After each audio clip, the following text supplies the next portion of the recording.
this universal maintainer is an essential part of our existence. It's so essential that we can't deny it. On the one hand, my existence is self-evident. The groups in which I live are self-evident. And the physical universe is self-evident as well. And all of these things are...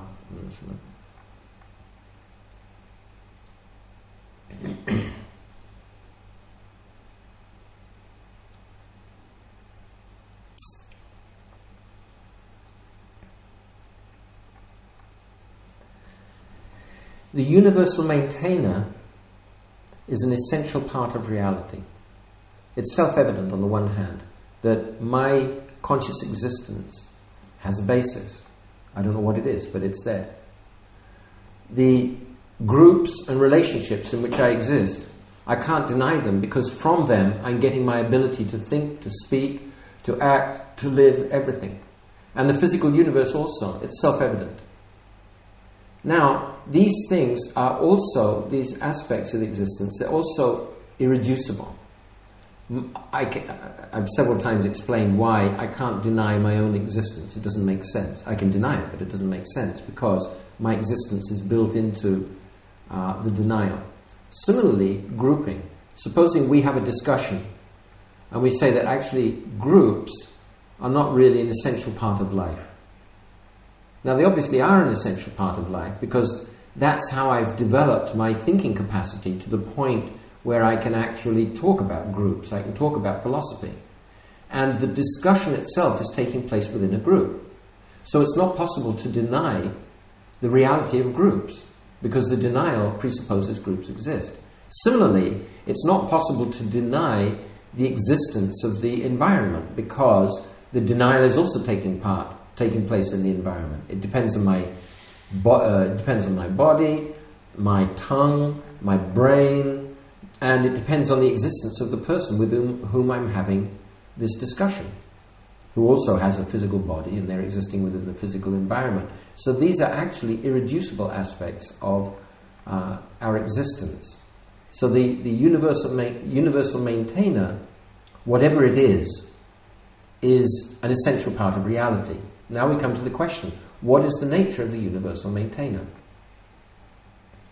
I already pointed out that it takes so much intelligence to understand the universe that it must take that much intelligence to run the universe, but universally. Especially because, for example, the physical laws, they operate in terms of abstract entities. Time is an abstract entity. Mass is an abstract entity. Temperature is also an abstract entity because it requires a conscious process to measure temperature. So similarly, all of these essential aspects that I've just mentioned, my conscious existence, that is an abstract sense. It's not an objective entity. So because it's abstract, because it's a conscious entity, it requires a conscious matrix or basis. Similarly, groupings and relationships between conscious entities, this is also a subjective concept, it's a subjective entity. It requires a subject, an intersubject, to maintain it. The fact that you and I not only have similar conscious processes, but that we can agree to such a deep degree, to such a deep extent, this is evidence that there's an intersubject which is maintaining not only our individual existences, but our community.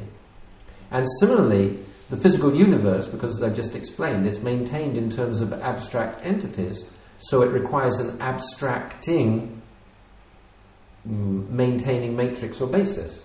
What is it that can abstract? Consciousness only. We only know two things, matter and consciousness. So therefore it's necessary that, logically necessary, that the universal maintainer is actually a conscious entity. And of course this is what's explained in the great wisdom traditions, that the basis of the universe is a conscious personality.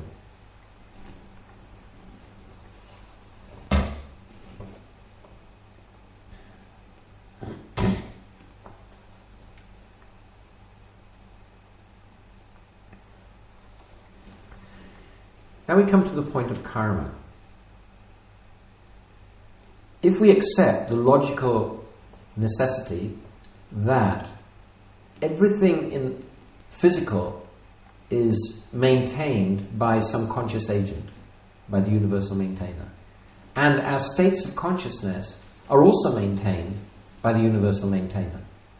So then, and also, in order to maintain my self-existence, knowledge, and satisfaction, that requires a conscious basis matrix that also has self-existence, knowledge, and satisfaction. It's actually deriving satisfaction from maintaining my existence and the groups that I'm part of. So that means that every aspect of physical and conscious activity and experience exists within this like superconscious matrix. And that's where we get the idea that karma is not just like a cautionary finger wagging at us from the east. It's a logical necessity. Karma means that everything is known and everything is controlled by consciousness. Then there's some very important questions coming out. Does that mean that everything is determined? That I really don't have any choice at all? And according to the Veda, if that's so, if I don't have any choice, then there's no question of meaning, there's no question of truth, there's no question of science, there's no question of philosophy. And intuitively we understand that this is not a fact. We do have individuality, we can make choices. We're expected to make choices, and the spiritual traditions also tell us that we have choice, and we can use it either for good or for ill. The Vedic tradition tells us, yes, you do have a degree of choice. As long as we're materially conditioned, the real extent of our choice is quite limited. We can choose between one material situation and another material situation. But the validity of our choosing ability is very limited. But another choice, a real choice that we have, is to choose between matter and consciousness. To choose the focus of our consciousness. If I focus my life on matter, in becoming absorbed in matter, or if I focus my life on becoming absorbed in consciousness, my consciousness, other people's consciousness, and ultimately supreme consciousness. This is real choice. And to make this choice is the real point of human life. And the material world is designed in such a way as to bring us to that point. For example, Buddha, the crucial question for him is, why is there suffering? Now, suffering is a state of consciousness. So the conclusion is that, in the Vedic tradition, the conclusion is that the universe is designed sometimes by joy and sometimes by suffering. We have a capacity for joy, and we take that as natural, and we want to avoid suffering. So the universe is designed in such a way as to bring us to this realization that, oh, there is suffering here, but my natural state is joyous. So how can I avoid suffering? That means that I focus on consciousness, states of consciousness. And I want to know that how can I reach a state of being where joy is maximal and suffering is minimal. That's the whole point of human existence according to the Vedic tradition.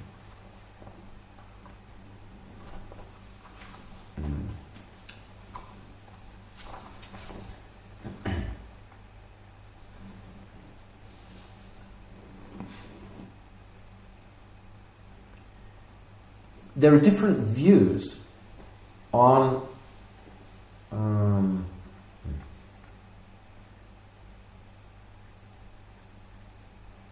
the involvement of the Supreme Personality in what goes on in the world.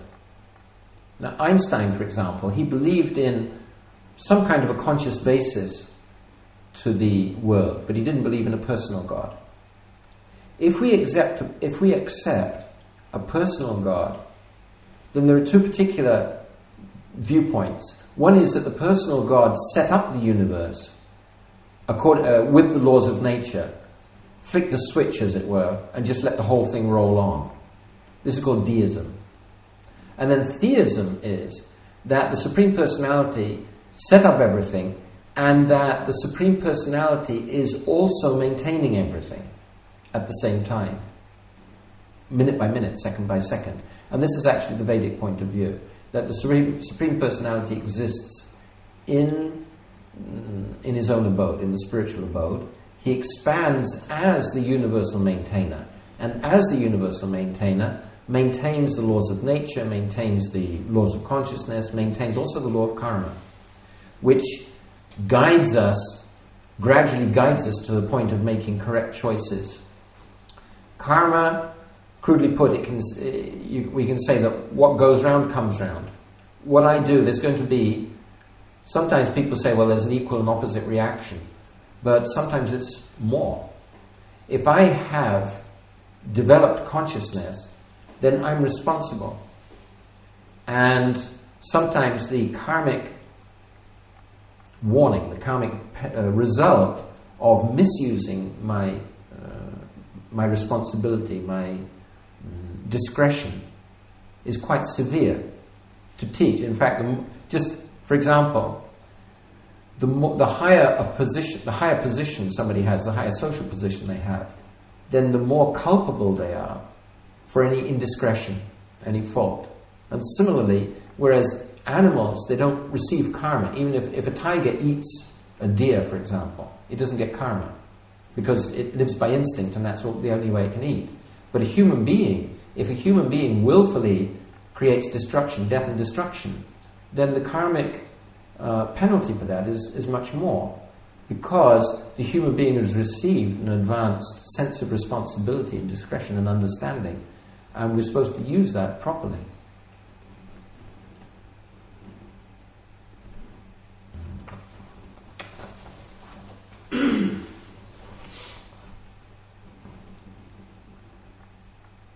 The question arises, why do bad things happen to good people? And the answer in the Vedic tradition is that this is the result of karma. Our present situation now is a result of karma. It's a result of previous activities. And it's not necessarily bad to have to suffer. The end result may be beneficial.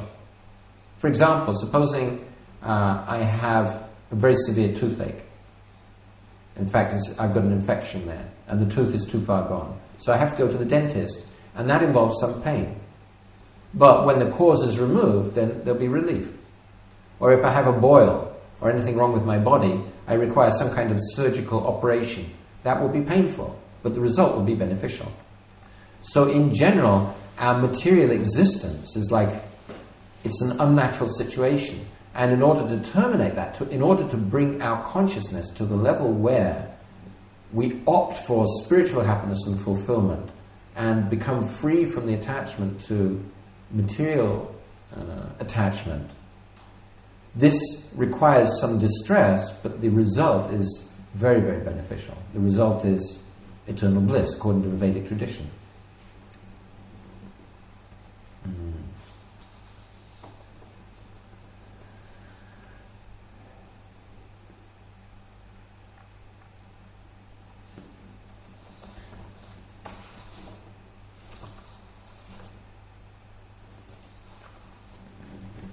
Can we get direct experience of the universal self? Often religious teachers, they're faced with this question, well, can you show me God? And the answer for most people is, well, no, not right now. The universal self, though, is not God existing in the spiritual world far from our experience. The universal self is maintaining our existence here and now. So can we get direct experience? Yes, we can.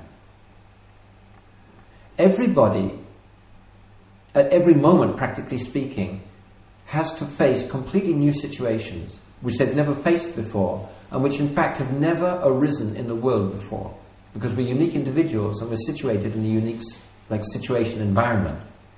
We're constantly faced with completely new situations, completely new. We have to speak in a completely new way, act in a completely new way, think in a completely new way, and we do so without thinking about it. Where is that insight coming from? Srila Prabhupada, my spiritual master, Srila Prabhupada explains that the intelligence to perform these things is given as if by a higher authority, a higher conscious authority. Now, a materialist may say, well, this is just the genes acting, or it's just the brain or nervous system acting. It's just the physical facilities of the body acting. But now let's consider this. Somebody pointed out to me at some point in my life, somebody pointed out to me that your body is changing constantly, but you are not changing. When I thought about that, I had the realization that, yes, actually I'm not my body. I'm not a physical entity. Somebody taught me how to meditate. And I got the realization that my reality doesn't depend on matter. I can experience my reality separate from the experience of the reality of matter. So how can this be the body acting? Where does this experience come from? Where does the ability to go deeper and deeper, for example, into meditation, where does that experience come from? Where does that intelligence come from? It's not just kind of material intelligence, but it's intelligence at a very, very deep level. And it corresponds to my desire.